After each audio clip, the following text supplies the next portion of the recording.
उसके बाद हैं जीनोफेंस,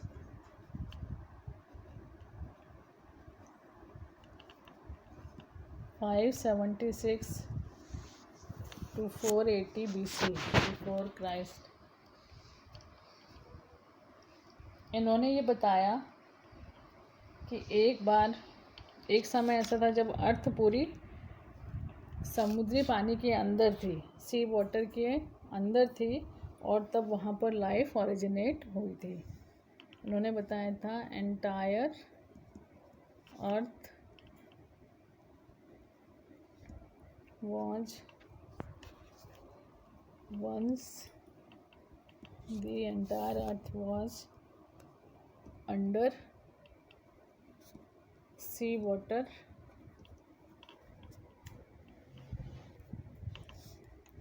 and life has originated there।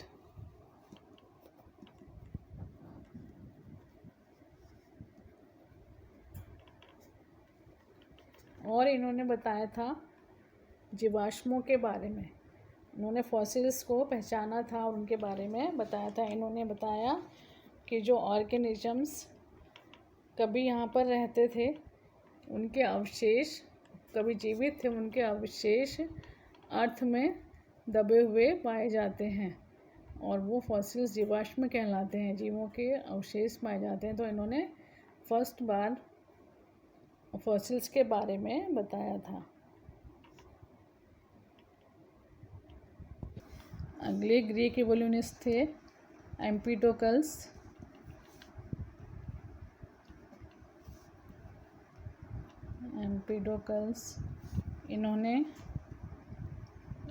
इनका टाइम पीरियड है 495 to 435 before Christ.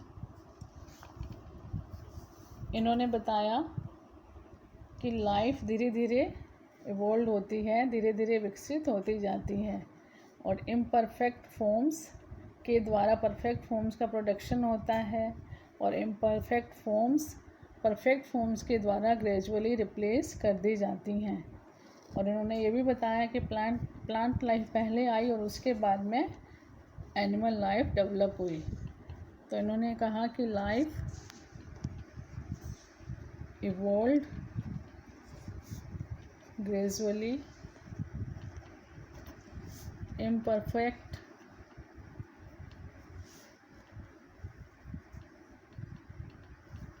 forms replaced by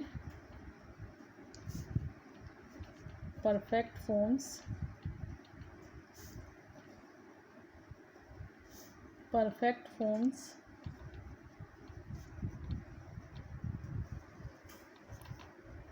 produced by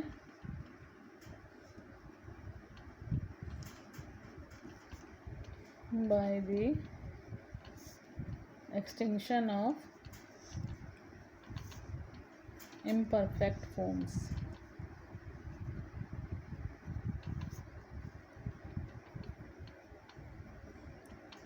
Plant life came first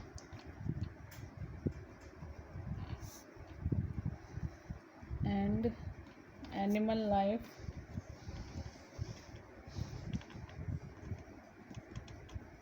developed later। अगली theory दी गई थी एरिस्टोटल के द्वारा।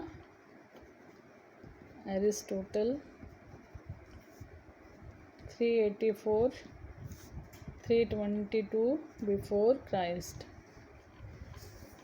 इनका जो आइडिया दिया गया था, कई हजारों वर्षों तक इन्होंने जो बायोलॉजिकल थॉट्स हैं उनको प्रभावित किया था और डोमिनेट रहे थे। इन्होंने बताया कि जो लिविंग थिंग्स हैं, लिविंग बींग्स, इनमें एक वाइटल फोर्स इंटेलिजेंस पाया जाता है जिसके द्वारा यह विकसित होने के लिए गाइड होते रहते हैं, जबकि नॉन लिविंग मटेरियल में इस प्रकार का वाइटल फोर्स या इंटेलिजेंस नहीं पाई जाती है और ये जो वाइटल फोर्स है कॉन्स्टेंटली ऑपरेट होता रहता है और लिविंग वर्ल्ड में इम्प्रूवमेंट होता रहता है। Aristotle gradual transition imperfect forms से परफेक्ट फॉर्म्स में भी बिलीव करते थे। और उन्होंने एक चेन तैयार की थी। He prepared a chain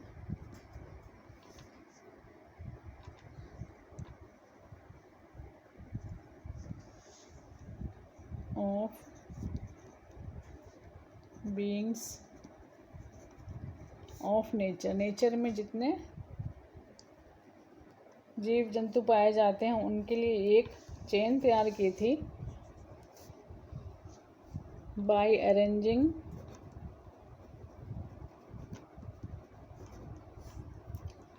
living forms on a scale of perfection.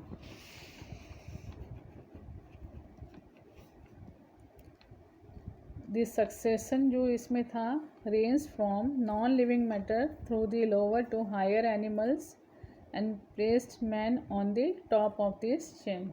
तो इस चेन में इन्होंने क्या किया था, जो लोअर लेवल थे उनमें जो लोअर कम विकसित एनिमल थे, लोअर डेवलप्ड एनिमल्स और सक्सेसिव जो लेवल्स थे उनमें जो धीरे धीरे इनसे डेवलप्ड फॉर्म्स थी, हायर लेवल्स पर रखा था और टॉप पर यहाँ पर हाईली डेवलप्ड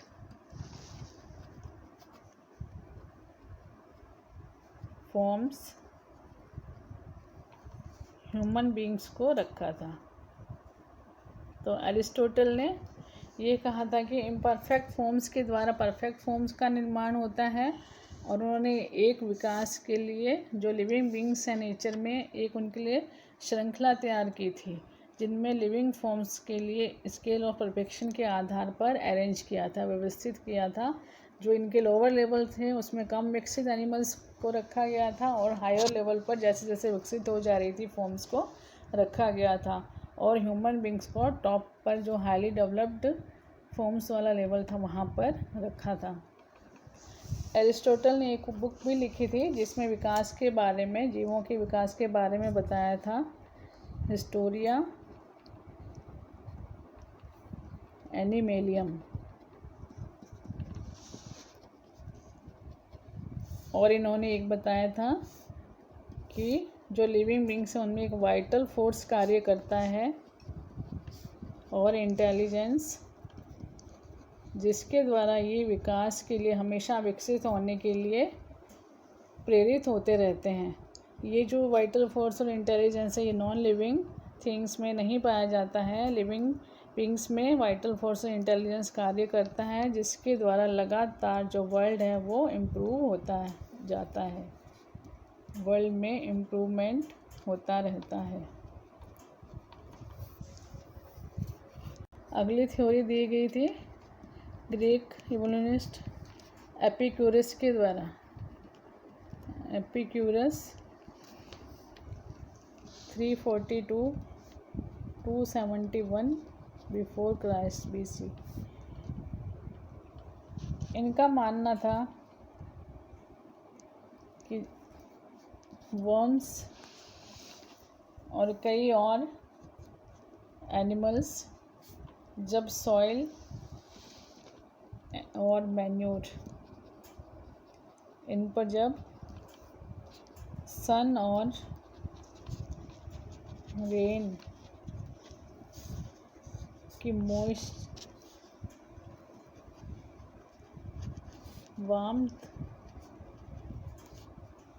का एक्शन होता है तो एनिमल्स जैसे वर्म्स और अदर एनिमल्स का जनरेशन होता है, कि उत्पत्ति होती है।